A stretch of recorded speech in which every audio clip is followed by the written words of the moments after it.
Olá, esse é o Visões do Brasil, uma coluna do Instituto Brasil do King's College London, em parceria com a Interesse Nacional. Hoje nós temos a participação do Vinícius Mariano de Carvalho, que é diretor do Brazil Institute do King's College London, e ele vai falar um pouco sobre questões civis militares na política brasileira. Olá, Vinícius, bem-vindo.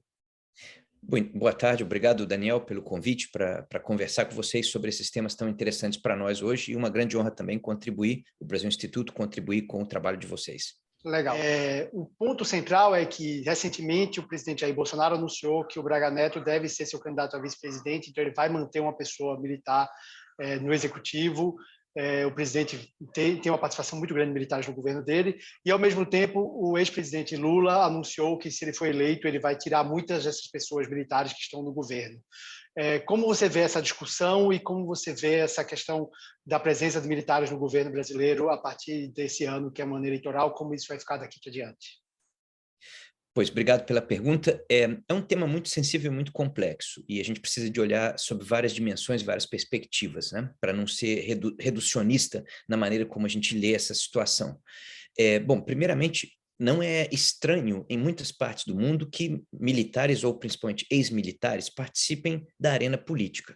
Como atores civis, como cidadãos de um país, há o direito de que se participe ativamente na vida pública quando já não estão mais na ativa, né? Quando já estão na reserva. É bom lembrar, por exemplo, que muitos dos presidentes norte-americanos foram veteranos das Forças Armadas, né? Isso não necessariamente prejudica a relação civil-militar e muito menos a democracia em termos gerais. O que é importante ressaltar, no entanto, é que nós temos que ser muito cuidadosos para não permitir que haja um partisanismo entre a estrutura militar. Há uma diferença muito grande entre atores que foram militares, e eu ressalto aqui foram militares, que engajem-se na política e representem e apresentem-se como candidatos dentro da sua esfera de orientação política. De outro lado, é a questão de uma certa politização de Forças Armadas e o uso sistemático de Forças Armadas para questões que são necessariamente, ou deveriam ser necessariamente, dentro de um âmbito e de um escopo civil de governança. Então, esse é o grande problema aqui. Então, eu quero dizer com isso não é necessariamente um problema que haja um ex-general candidato a uma função pública.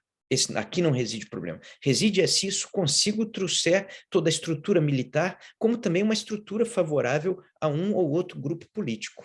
Essa é a grande questão aqui. Então, quando nós olhamos para isso no Brasil, acho que essa distinção necessariamente tem que ser feita e tem que ser olhada de maneira muito clara, talvez com definições mais precisas de funções, definições mais precisas de atributos que as Forças Armadas devem ter. A Constituição Federal é clara nesses pontos, e historicamente no Brasil, há sempre uma demanda para que Forças Armadas executem muitas questões que são políticas públicas. Isso necessariamente puxa Forças Armadas muito para dentro do discurso político e do debate político também. Então, há muitos aspectos que devem ser levados em conta nisso. Não sei se faço-me claro nessa explicação. Sim, a partir de uma perspectiva de Londres, onde você está, muito do que se escreve sobre essa participação militar no Brasil relembra o fato de que o Brasil foi uma ditadura de 64 até os anos 80. Nesse contexto atual, e pensando numa eleição democrática que vai haver esse ano, como isso é visto de fora? Existe uma preocupação com a democracia ou existe uma segurança de que a democracia brasileira está solidificada e que tem demonstrado isso nos últimos anos? Sempre há uma preocupação com a democracia, e eu diria que é sempre necessário que haja uma preocupação com a democracia. Democracia é um valor muito fundamental e é também muito frágil. Portanto, a gente tem que sempre estar cuidadoso com ela. É muito fácil, não apenas em termos de interferências militares, mas até mesmo também no conduto civil, é muito fácil fragilizar-se democracias. Então, há uma preocupação e ela deve continuar havendo. Atores diversos, sejam eles atores da sociedade civil, atores políticos e também atores acadêmicos, temos a responsabilidade de zelarmos pela democracia. E essa preocupação, eu repito, ela é necessária que exista. Com relação a essa preocupação efetiva com o fato do Brasil, a percepção que nós temos é que, bom, Ao que tudo parece, teremos eleições democráticas e esperamos que essas eleições democráticas sejam respeitadas por todos os atores que estão se colocando como candidatos nessas eleições, que se compreenda que as regras desse jogo eleitoral, elas estão consolidadas no Brasil, elas têm um histórico já desde a redemocratização de eleições limpas, claras e efetivas, e acho que isso é o que é mais importante que nós sejamos capazes de garantir, essa continuidade. E é importante também ressaltar um outro ponto, né?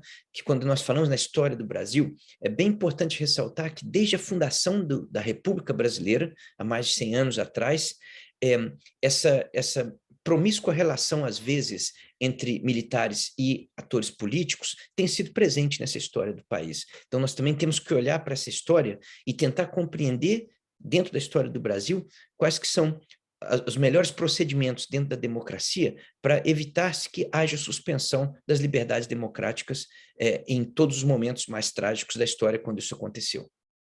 Excelente. Por último, considerando um cenário, é claro que é difícil pensar no contrafactual dessa forma, mas considerando um cenário em que haja uma ruptura da democracia no Brasil, uma coisa com que se preocupa, de que forma isso seria interpretado por atores externos, como o Reino Unido, onde você está, e por outras grandes potências do mundo? Isso seria aceito normalmente ou haveria uma pressão internacional contra esse tipo de processo, contra a democracia brasileira? E eu espero que, primeiramente, isso não venha a ser o caso. E eu espero que, numa malfadada situação, que isso venha a acontecer, e realmente espero que não aconteça, espero que os atores internacionais condenem veementemente isso. O máximo que eu posso dizer é sobre isso, sobre esperança. Não é possível que façamos previsões e cenários com base nesse espectro que nós temos simplesmente agora. Mas dentro do ambiente, ou dentro do universo da esperança, eu espero que isso não venha a ocorrer, e eu espero que haja uma condenação caso isso venha a ocorrer. E ressalto que já venho dito aqui para você, da responsabilidade que nós todos temos, atores públicos, de não permitir que isso aconteça, em qualquer papel que tenhamos, no papel do jornalismo, no papel da academia, no papel de atores políticos, onde quer que estejamos, temos que zelar por essa democracia, hoje e sempre.